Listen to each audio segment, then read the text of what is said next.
शशिवर्णं चतुर्भुजं प्रसन्नवदनं ध्यायेत् सर्वविघ्नोपशान्तये। दीपाराधना।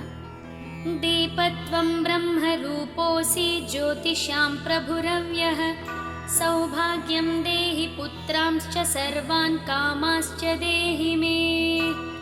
स्त्रीलु स्वाहा बदलु नमः अनंడి।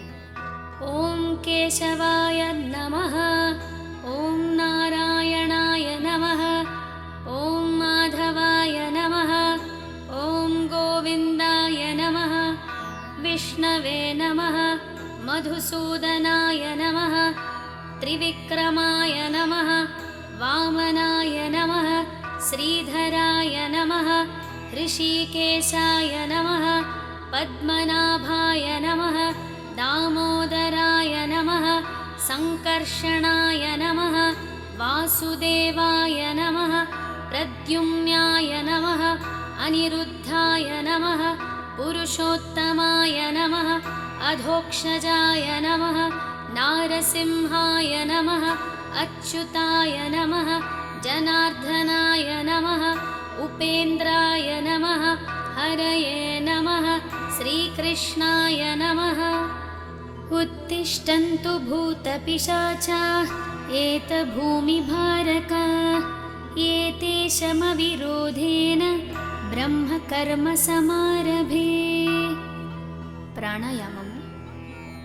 पूरकं कुम्भकं चैव रेचकं तदनन्तरं प्राणायाममिदं प्रोक्तं सर्वदेववशङ्करम्। संकल्पमु। मम उपात्तसमस्तदुरितक्षय द्वारा श्री वाराहि देवता प्रीत्यर्थं सर्वेषां गोत्रोद्भवानां जीवनां क्षेमस्थैर्यविजय अभय आयुरारोग्यैश्वर्याभिवृद्ध्यर्थं धर्मार्थकाममोक्षचतुर्विध पुरुषार्थफलसिद्ध्यर्थं धनधान्यसमृद्ध्यर्थं इष्टकामार्थ्य सिद्ध्यर्थं अस्मिन् देशे गोवधनिषेधार्थं गोसंरक्षणार्थं सकललोककल्याणार्थं वेदसाम्प्रदायाभिवृद्ध्यर्थं धनकनकवस्तुवाहनादिसमृद्ध्यर्थं सर्वतोमुखाभिवृद्ध्यर्थं महाकाली महालक्ष्मी महासरस्वती स्वरूपवाराहि देवताम् उद्दिश्य यावच्छक्ति ध्यान आवाहनादि षोडशोपचार पूज्यां करिष्ये। घंटानादं चेस्तु आगमार्थं तु देवानां गमनार्थं तु राक्षसां कुरु घंटारवं तत्र देवताह्वानलाञ्छनम्। कलशाराधना। कलशस्य मुखे विष्णुः कण्ठे रुद्रः समाश्रितः मूले तत्र स्थितो ब्रह्मा मध्ये मातृगणाः स्मृताः कुक्षौ तु सागराः सर्वे सप्तद्वीपा वसुन्धरा ऋग्वेदोऽथ यजुर्वेद सामवेदो ह्यधर्वणः अङ्गैश्च सहिताः सर्वे कलशाम्बुः समाश्रितः गङ्गे च यमुने चैव गोदावरी सरस्वती नर्मदा सिन्धु कावेरी जलेऽस्मिन् सन्निधिं कुरु। पूजाद्रव्याणि देवम् आत्मानं सम्प्रोक्ष्य। गणपतिपूजा। आदौ निर्विघ्न परिसमाप्त्यर्थं श्रीमहागणपतिपूज्यां करिष्ये।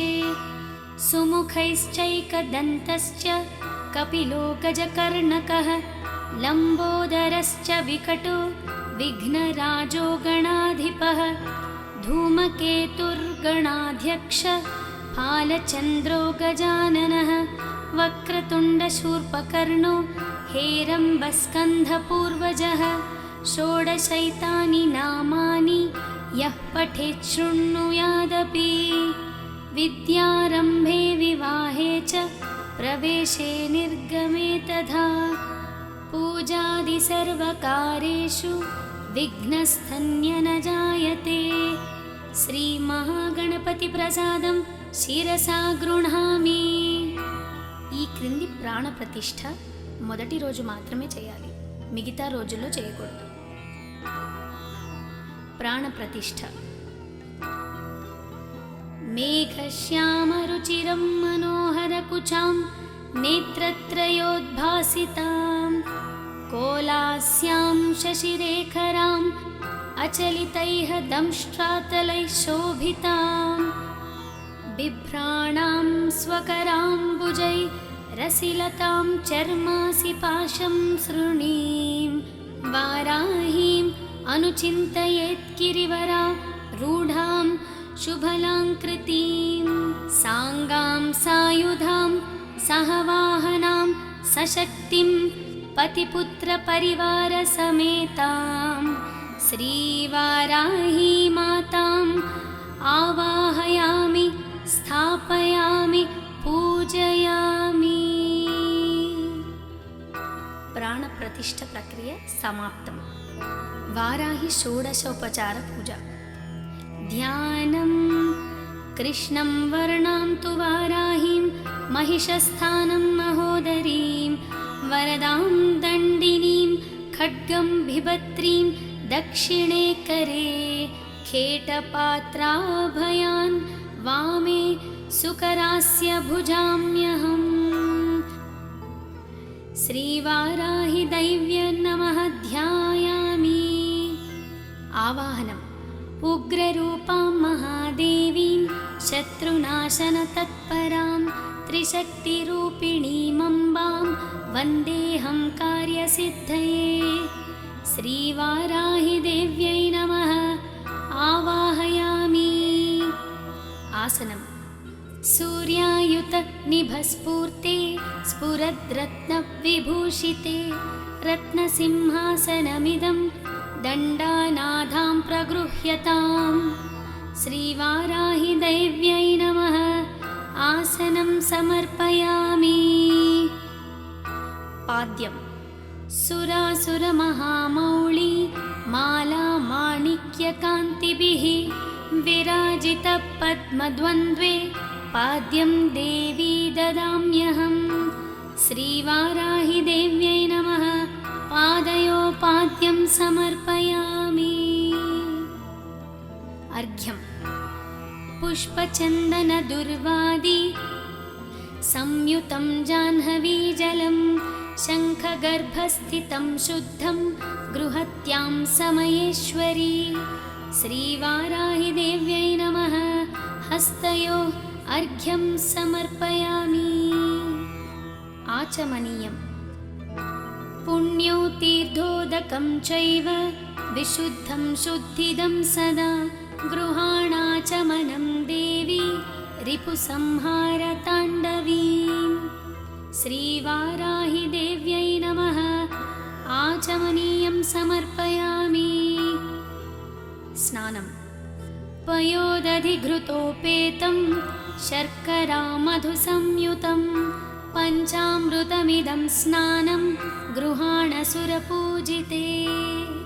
శ్రీవారాహి దేవ్యై నమః పంచామృత స్నానం సమర్పయామి. తదనంతరం శుద్ధోదక స్నానం సమర్పయామి. స్నానాంతరం ఆచమనీయం సమర్పయామి. వస్త్రం. ధరణీ ధారణీ ధేనుర్ధరిత్రీ ధావనీధవా కృష్ణాంబరం ప్రయచ్ఛామి విద్యుత్ అంగజటాధరే. శ్రీవారాహి దేవ్యై నమః వస్త్రయుగ్మం సమర్పయామి. వస్త్రయుగ్మధారణాంతరం ఆచమనీయం సమర్పయామి. యజ్ఞోపవీతం. ऋग्यजुःसामरूपा च परा पौत्रिण्युदुम्बरा सौवर्णं यज्ञसूत्रन्ते ददामि परमेश्वरी. श्रीवाराहि देव्यै नमः. यज्ञोपवीतं समर्पयामि। गन्धम् कस्तूरी कुङ्कुमैर्युक्तं घनसारविमश्रितं मलयाचलसम्भूतं चन्दनं प्रतिगृह्यताम्। श्रीवाराहिदेव्यै नमः। श्रीगन्धान् धारयामि। हरिद्रा कुङ्कुमादिसुगन्ध द्रव्याणि समर्पयामि। पुष्पम् आभरणम् तुरीयवनसम्भूतं नानागुणमनोहरम् आनन्दसौरभं पुष्पं गृह्यतां परदेवताम्। श्रीवाराहिदेव्यै नमः। पुष्पाभरणानि समर्पयामि। अङ्गपूजा श्रीवाराह्यै नमः। पादौ पूजयामि। भक्तोपद्रवनाशिन्यै नमः। गुल्फौ पूजयामि। पीठात्मिकायै नमः। जानुनी पूजयामि। उन्मत्तभैरवाङ्कस्थायै ऊरुं पूजयामि। सिंहवाहनायै नमः। कटिं पूजयामि। नीलास्यायै नमः। नाभिं पूजयामि। पञ्चम्यै नमः। उदरं पूजयामि। परमेश्वरवल्लभायै नमः। हृदयं पूजयामि। घनस्तनसमोपेतायै नमः। स्तनौ पूजयामि। मुसलधारिण्यै नमः। भुजद्वयं पूजयामि। भक्तानाम् अभयप्रदायै नमः। कण्ठं पूजयामि। क्रोडानानै नमः। मुखं पूजयामि। सुनासिकायै नमः। नासिकां पूजयामि। कपिललोचनायै नमः। नेत्रे पूजयामि। चिन्तितार्थप्रदायिन्यै नमः। कर्णौ पूजयामि। अशुभवारिण्यै नमः। ललाटं पूजयामि। वाराहवदनायै नमः। शिरः पूजयामि। शत्रुनाशिन्यै नमः। सर्वाण्यङ्गानि पूजयामि। वाराहीस्तुति नमस्तो देवि वाराहि जयकारस्वरूपिणि जपित्वा भूमिरूपेण नमो भगवतप्रिये जय क्रोडास्तु वाराहि देवि त्वां च समाम्यहं जय वाराहि विश्वेशि मुख्यवाराहि ते नमः मुख्यवाराहि वन्दे त्वाम् अन्धे अन्धिनि ते नमः सर्वदुष्टप्रदुष्टानां वाक्स्तम्भनकरी नमः नमस्तम्भिनि स्तम्भे त्वां जृम्भे जृम्भिणि ते नमः रुन्धे रुन्धिनि वन्दे त्वां नमो देवी तु मोहिनी स्वभक्तानां हि सर्वेषां सर्वकामप्रदे नमः बाह्वौ स्तम्भकरी वन्दे चित्तस्तम्भिनि ते नमः चक्षुस्तम्भिनि त्वां मुख्य स्तम्भिनि ते नमो नमः जगत्स्तम्भिनि वन्दे त्वां जिह्वास्तम्भनकारिणी स्तम्भनं कुरु शत्रूणां कुरु मे शत्रुनाशनं शीघ्रं वश्यं च कुरते यज्ञे वाचात्मिके नमः चतुष्टाय रूपे त्वां शरणं सर्वदा भजे हुमात्मिके फट् रूपेण जय आद्यानने शिवे देहि मे सकलान् कामान् वाराही जगदीश्वरी नमस्तुभ्यं नमस्तुभ्यं नमस्तुभ्यं नमो नमः अनुग्रहस्तुति किं दुष्करं त्वयि मनो विषयं गतायां किं दुर्लभं त्वयि विधा किं दुष्करं त्वयि मनो विषयं गतायां किं दुर्लभं त्वयि विधानुवदर्चितायां किं दुष्करं त्वयि सकृत् स्मृतिमागतायां किं दुर्जयं त्वयि कृतस्तुतिवादपुंसाम् धूपम् वनस्पत्युद्भवै दिव्यै नानागन्धैः सुसंयुतम् आग्रेयः सर्वदेवानां धूपोऽयं प्रतिगृह्यताम्। श्रीवाराहिदेव्यै नमः। धूपम् आघ्रापयामि। दीपं जगच्चक्षुस्वरूपं च प्राणरक्षणकारणं प्रदीपं शुद्धरूपं च गृहत्यां परमेश्वरी। श्रीवाराहिदेव्यै नमः। दीपं समर्पयामि। दीपं दर्शयामि। नैवेद्यं शर्करामधुसंयुक्तम् आज्यैदय्यधपूरितं गृहाण देवी नैवेद्यं भक्तोपद्रवनाशिनी। श्रीवाराहिदेव्यै नमः। नैवेद्यं समर्पयामि। ताम्बूलं पूगीफलैश्च कर्पूरैराग्नवल्लीदलैरुत्यं कर्पूरचूर्णसंयुक्तं ताम्बूलं प्रतिगृह्यताम्। श्रीवाराहिदेव्यै नमः। ताम्बूलं समर्पयामि।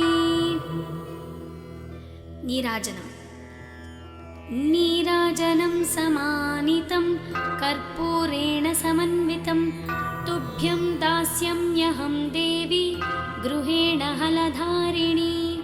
सन्ततश्रीरस्तु समस्तमङ्गलानि भवन्तु। नित्यश्रीरस्तु नित्यमङ्गलानि भवन्तु। श्रीवाराहिदेव्यै नमः। कर्पूरनीराजनं समर्पयामि। मन्त्रपुष्पं नमस्कार। पञ्चमी दण्डनाथा च संकेता समयेश्वरी तथा समयसंकेता वाराही पौत्रिणी शिव। वार्ताळी च महासेना त्याज्ञा चक्रेश्वरी तथा अरिघ्रीभूमिरूपेण कुरु मे शत्रुनाशनम्। श्रीवाराहिदेव्यै नमः। सुवर्णदिव्यमन्त्रपुष्पं समर्पयामि। आत्मप्रदक्षिणनमस्कारान् समर्पयामि। छत्रचामरगीतनृत्य आन्दोलिका अश्वारोहण गजारोहण समस्तराजोपचारान् मनसा समर्पयामि। मन्त्रहीनं क्रियाहीनं भक्तिहीनं महेश्वरी यत्पूजितं मायादेवी परिपूर्णं तदस्तु ते।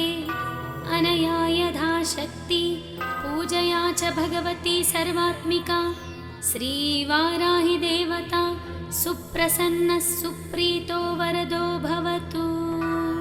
स्वस्ति प्रजाभ्यः परिपालयन्तां न्यायेन मार्गेण महीं महिषाः।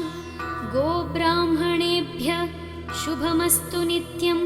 लोकाः समस्ताः सुखिनो भवन्तु। ఆఖరి రోజు ఉద్వాసన చెబుతూ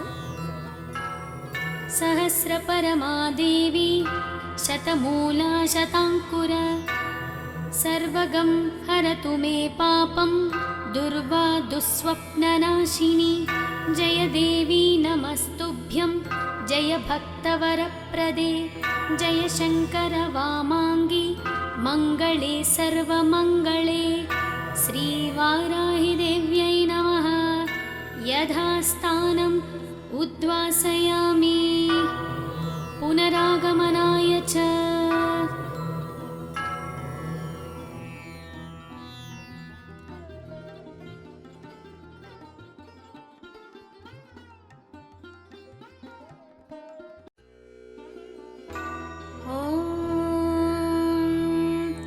शुक्लाम्बरधरं विष्णुं शशिवर्णं चतुर्भुजं प्रसन्नवदनं ध्यायेत् सर्वविघ्नोपशान्तये। दीपाराधना। दीपत्वं ब्रह्मरूपोऽसि ज्योतिषां प्रभुरव्यः। सौभाग्यं देहि पुत्रांश्च सर्वान् कामाश्च देहि मे। स्त्रीलु स्वाहा बदलु नमः अनंడి। ओं केशवाय नमः। ओं नारायणाय नमः। ओं माधवाय नमः। ओं गोविन्दाय नमः।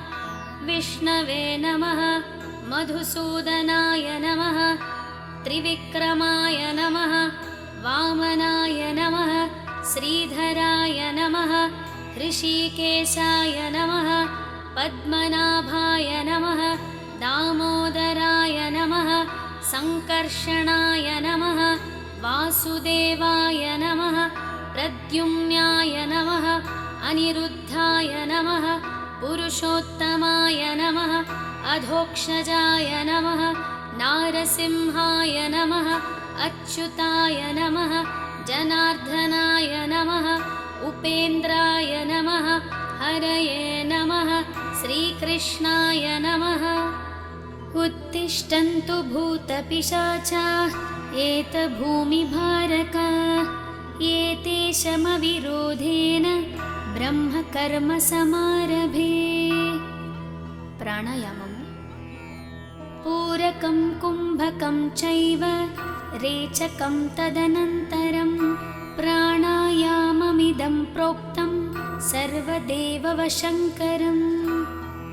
संकल्पमु मम उपात्तसमस्तदुरितक्षय द्वारा श्री वाराहि देवता प्रीत्यर्थं सर्वेषां गोत्रोद्भवानां जीवनां क्षेमस्थैर्यविजय अभय आयुरारोग्यैश्वर्याभिवृद्ध्यर्थं धर्मार्थकाममोक्षचतुर्विध पुरुषार्थफलसिद्ध्यर्थं धनधान्यसमृद्ध्यर्थम् इष्टकामार्थ्य सिद्ध्यर्थम् अस्मिन् देशे गोवधनिषेधार्थं गोसंरक्षणार्थं सकललोककल्याणार्थं वेदसाम्प्रदायाभिवृद्ध्यर्थं धनकनकवस्तुवाहनादिसमृद्ध्यर्थं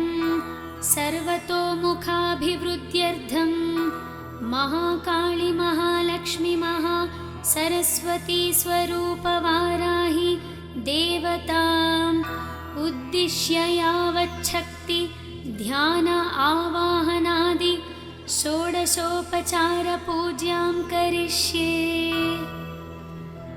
घंटानादं चेस्तु आगमार्थं तु देवानां गमनार्थं तु राक्षसां कुरु घंटारवं तत्र देवताह्वानलाञ्छनम्।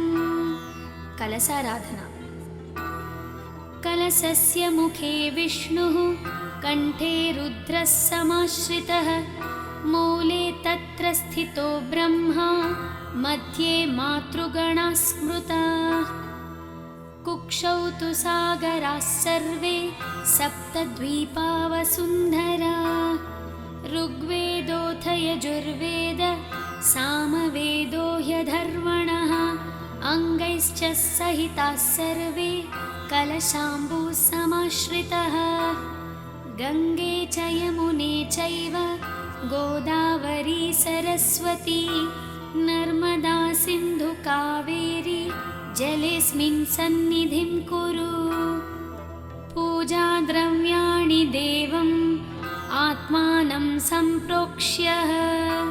गणपति पूजा आदौ निर्विघ्न परिसमाप्त्यर्थं श्रीमहागणपति पूज्यां करिष्ये। सुमुखैश्चैकदन्तश्च कपिलो गजकर्णकः लम्बोदरश्च विकटो विघ्नराजो गणाधिपः धूमकेतुर्गणाध्यक्ष फालचन्द्रो गजाननः वक्रतुण्डशूर्पकर्णो हेरम्बस्कन्धपूर्वजः षोडशैतानि नामानि यः पठेत् शृणुयादपि विद्यारम्भे विवाहे च प्रवेशे निर्गमे तथा पूजादि सर्वकारेषु विघ्नस्तन्य न जायते। श्रीमहागणपति प्रसादं శిరసా గృహామి। ఈ క్రింది ప్రాణ ప్రతిష్ఠ మొదటి రోజు మాత్రమే చేయాలి, మిగతా రోజుల్లో చేయకూడదు. ప్రాణ ప్రతిష్ఠ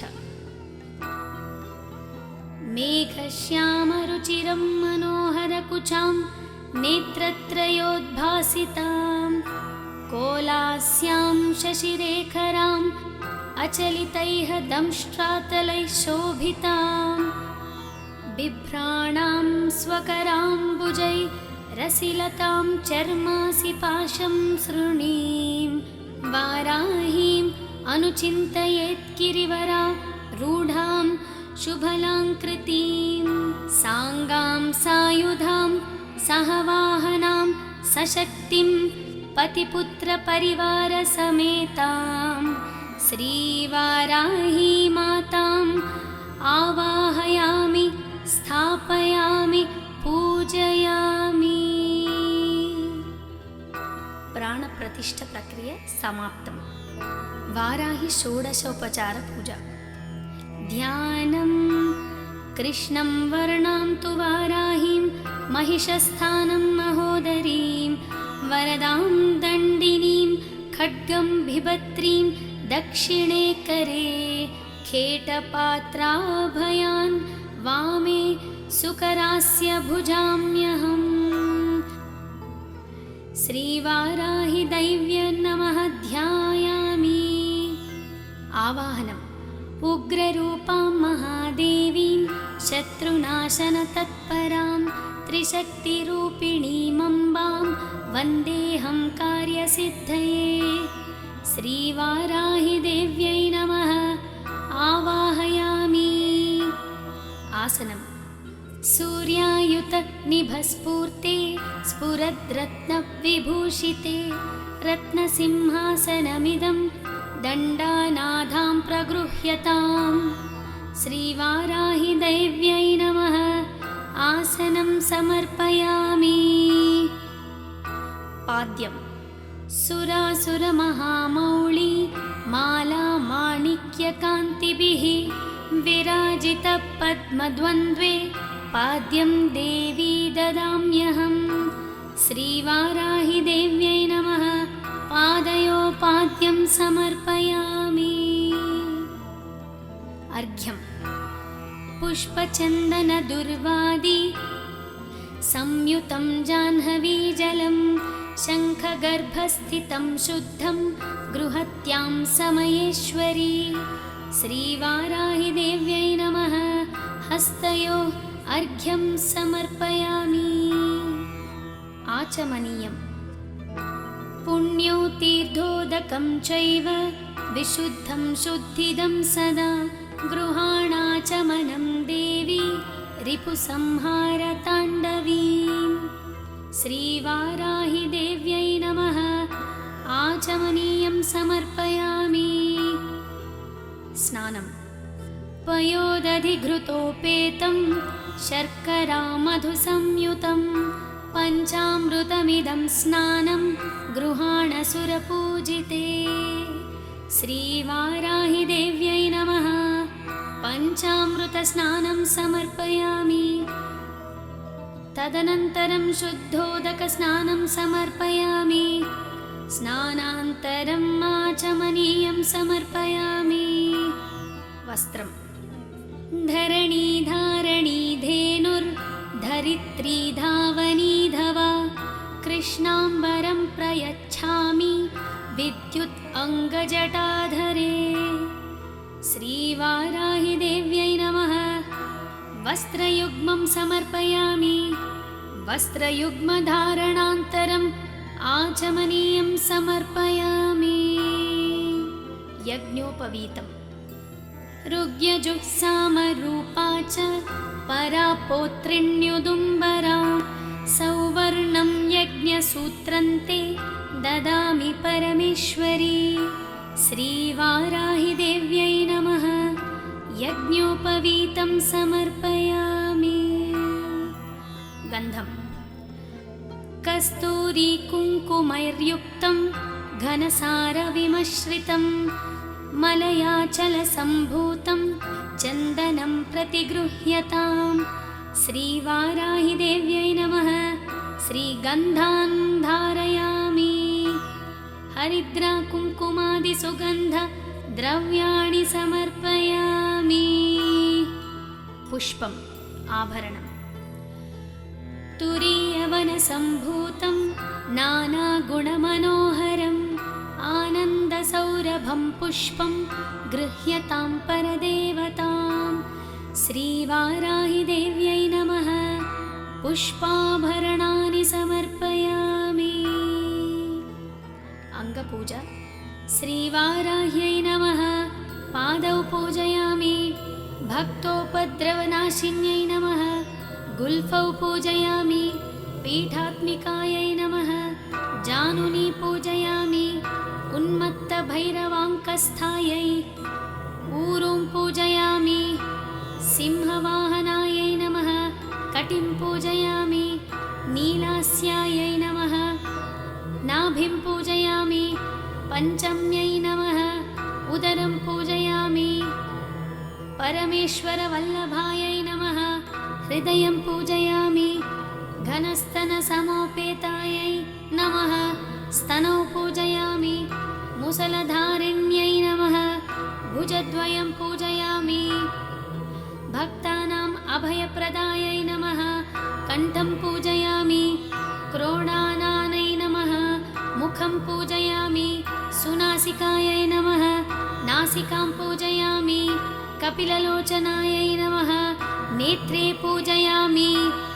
चिन्तितार्थप्रदायिन्यै नमः। कर्णौ पूजयामि। अशुभवारिण्यै नमः। ललाटं पूजयामि। वाराहवदनायै नमः। शिरः पूजयामि। शत्रुनाशिन्यै नमः। सर्वाण्यङ्गानि पूजयामि। वाराही स्तुति। नमस्तो देवी वाराही जयकारस्वरूपिणि।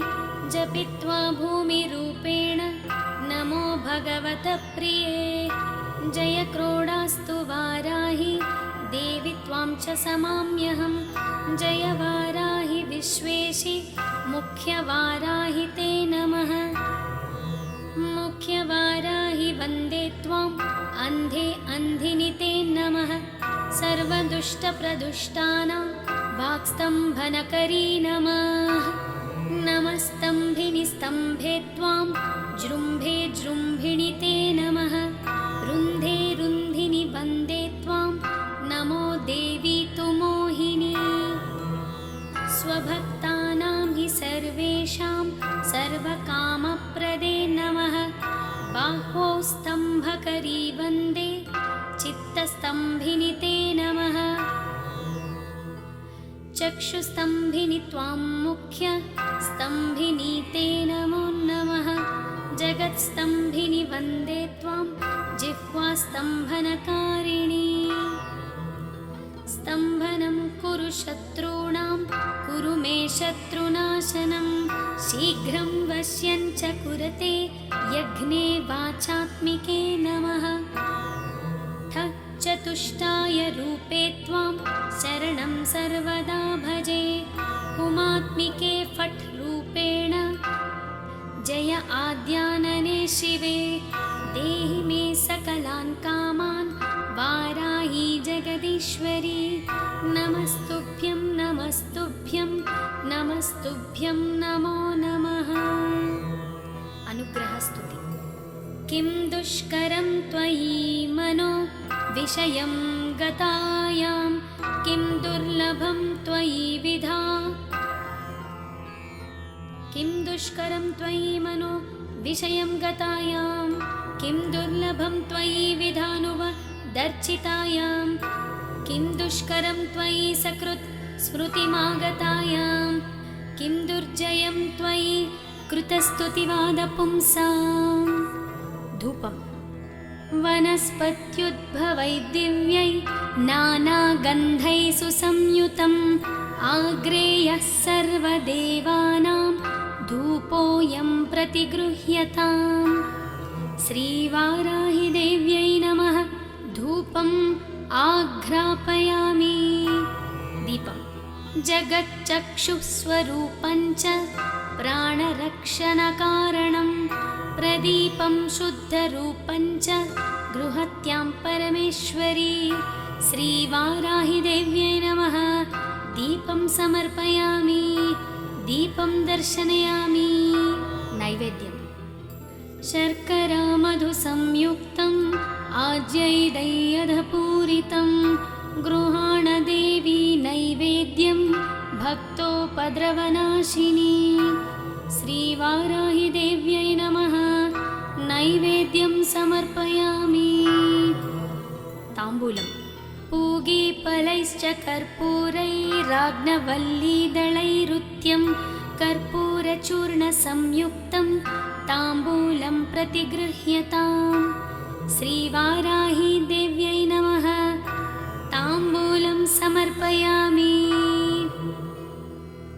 नीराजनम् नीराजनं समानितं कर्पूरेण समन्वितं तुभ्यं दास्यम्यहं देवी गृहेण हलधारिणी। सन्ततश्रीरस्तु समस्तमङ्गलानि भवन्तु। नित्यश्रीरस्तु नित्यमङ्गलानि भवन्तु। श्रीवाराहि देव्यै नमः।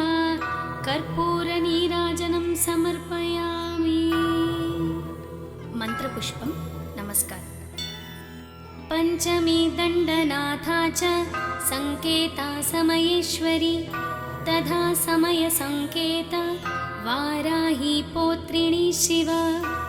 वार्ताळी च महासेना ज्ञाज्ञा चक्रेश्वरी तथा अरिघ्रीभूमिरूपेण कुरु मे शत्रुनाशनम्। श्रीवाराहि देव्यै नमः। सुवर्णदिव्यमन्त्रपुष्पं समर्पयामि। आत्मप्रदक्षिणनमस्कारान् समर्पयामि। छत्रचामरगीतनृत्य आन्दोलिका अश्वारोहण गजारोहण समस्तराजोपचारान् मनसा समर्पयामि। मन्त्रहीनं क्रियाहीनं भक्तिहीनं महेश्वरी यत्पूजितं माया देवी परिपूर्णं तदस्तु ते। अनया यथाशक्ति पूजया च भगवती सर्वात्मिका। श्रीवाराहि देवता सुप्रसन्नः सुप्रीतो वरदो भवतु। स्वस्ति प्रजाभ्यः परिपालयन्तां न्यायेन मार्गेण महीं महिषा। गोब्राह्मणेभ्यः शुभमस्तु नित्यं। लोकाः समस्ताः सुखिनो भवन्तु। ఆఖరి రోజు ఉద్వాసన చెబుతూ सहस्रपरमादेवी शतमूला शताङ्कुर सर्वगं हरतु मे पापं दुर्वा दुःस्वप्ननाशिनी। जय देवी नमस्तुभ्यं जय भक्तवरप्रदे जय शङ्कर वामाङ्गी मङ्गले सर्वमङ्गले। श्रीवाराहि देव्यै नमः। यथास्थानम् उद्वासयामि पुनरागमनाय च।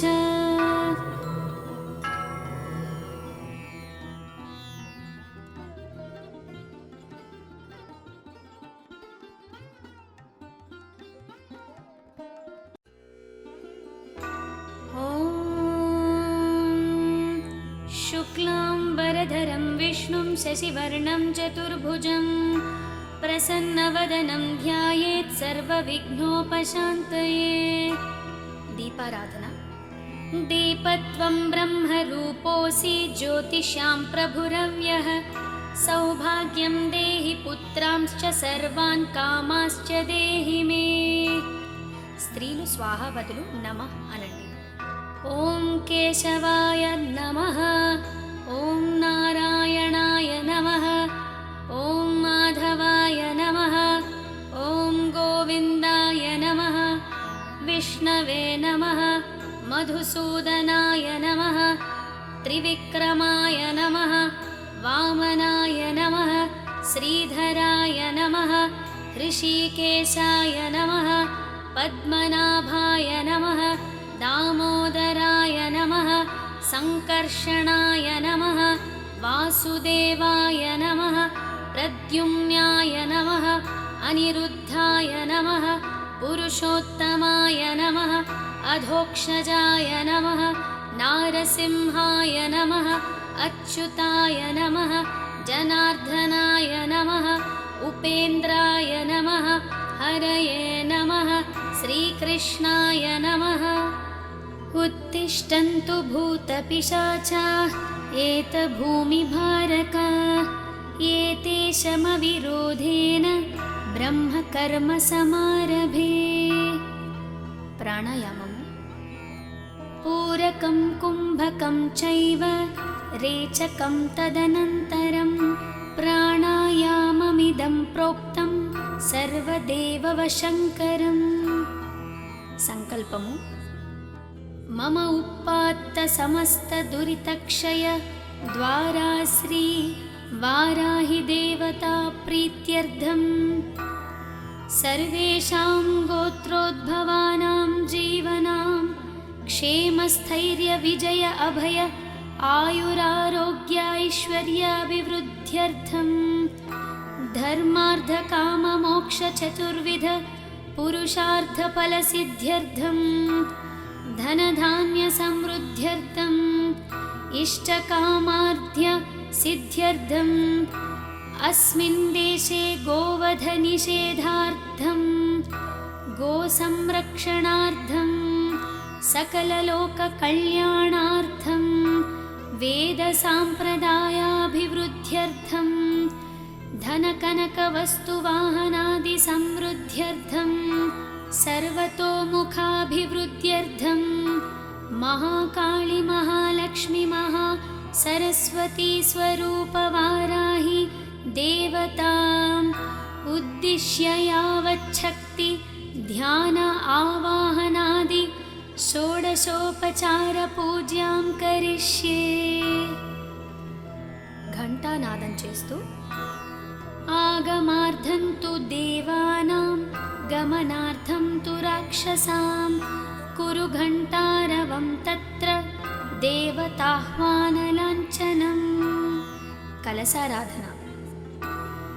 कलशस्य मुखे विष्णुः कण्ठे रुद्रः समाश्रितः मूले तत्र स्थितो ब्रह्मा मध्ये मातृगणाः स्मृताः कुक्षौ तु सागराः सर्वे सप्तद्वीपा वसुन्धरा ऋग्वेदोऽथ यजुर्वेद सामवेदो ह्यधर्वणः अङ्गैश्च सहिताः सर्वे कलशाम्बुः समाश्रितः गङ्गे च यमुने चैव गोदावरी सरस्वती नर्मदा सिन्धु कावेरी जलेऽस्मिन् सन्निधिं कुरु। पूजाद्रव्याणि देवम् आत्मानं सम्प्रोक्ष्य। गणपतिपूजा। आदौ निर्विघ्न परिसमाप्त्यर्थं श्रीमहागणपतिपूज्यां करिष्ये। सुमुखैश्चैकदन्तश्च कपिलो गजकर्णकः लम्बोदरश्च विकटो विघ्नराजो गणाधिपः धूमकेतुर्गणाध्यक्ष फालचन्द्रो गजाननः वक्रतुण्डशूर्पकर्णो हेरम्बस्कन्धपूर्वजः षोडशैतानि नामानि यः पठेत् शृणुयादपि विद्यारम्भे विवाहे च प्रवेशे निर्गमे तथा पूजादिसर्वकार्येषु विघ्नस्तन्य न जायते। శ్రీమహాగణపతిప్రసాదం శిరసా గృహామి. ఈ క్రింది ప్రాణ ప్రతిష్ఠ మొదటి రోజు మాత్రమే చేయాలి, మిగతా రోజుల్లో చేయకూడదు. ప్రాణ ప్రతిష్ఠ. మేఘశ్యామరుచిరం మనోహరకుచాం నేత్రత్రయోద్భాసితాం కోలాస్యాం శశిరేఖరాం अचलितैः दंष्ट्रातलैः शोभितां बिभ्राणां स्वकराम्बुजैः रसिलतां चर्मासि पाशं सृणीं वाराहीम् अनुचिन्तयेत् गिरिवरा रूढां शुभलाङ्कृतिं साङ्गां सायुधां सहवाहनां सशक्तिं पतिपुत्रपरिवारसमेतां श्रीवाराही माताम् आवाहयामि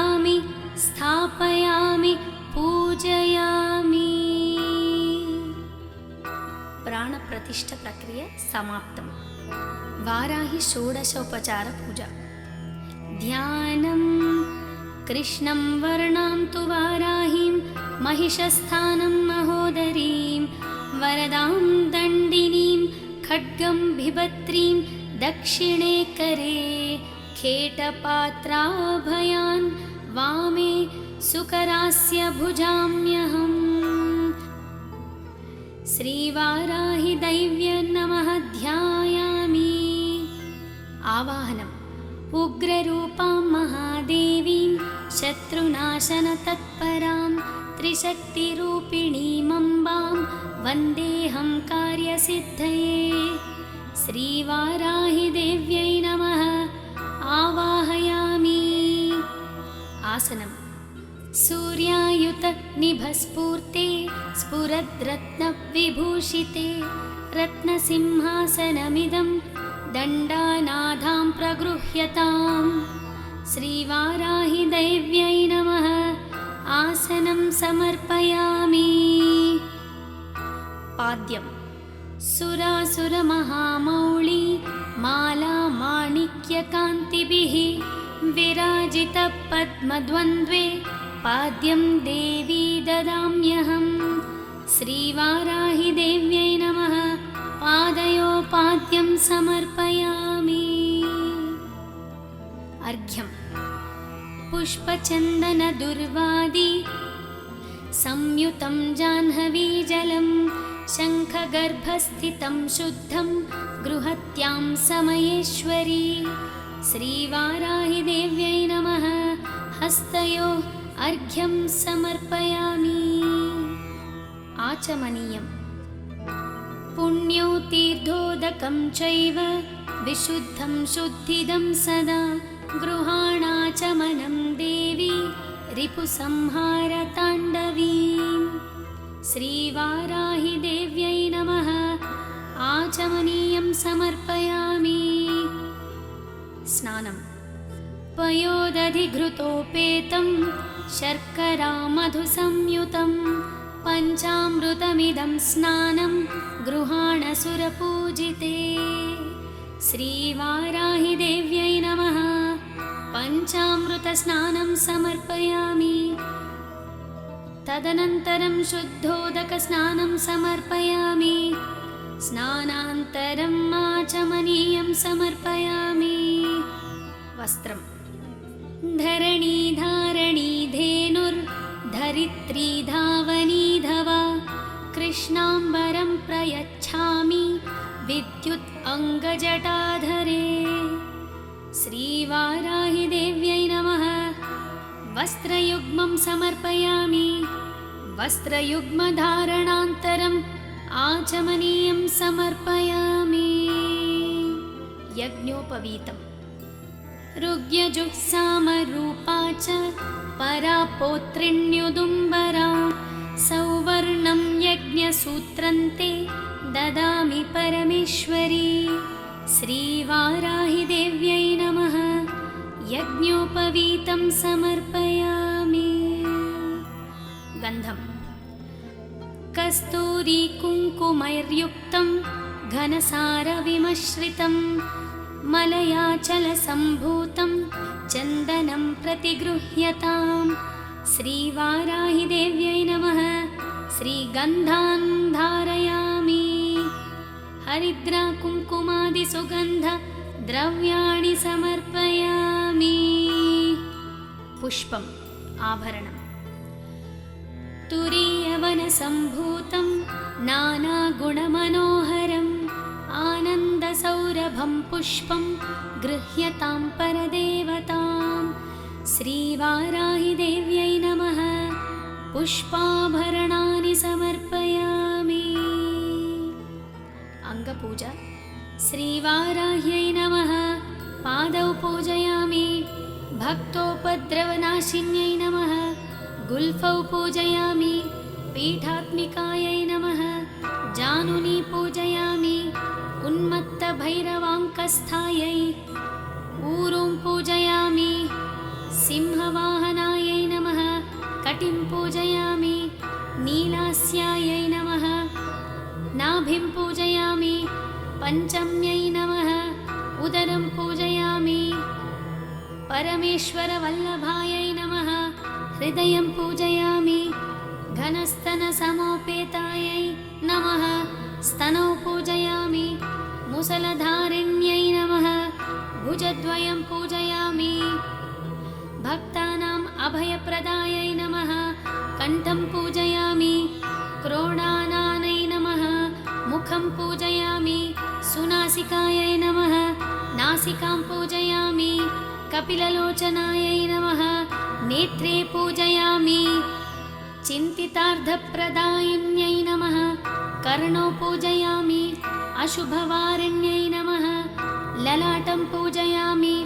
वाराहवदनायै नमः शिरः पूजयामि। शत्रुनाशिन्यै नमः सर्वाण्यङ्गानि पूजयामि। वाराही स्तुति।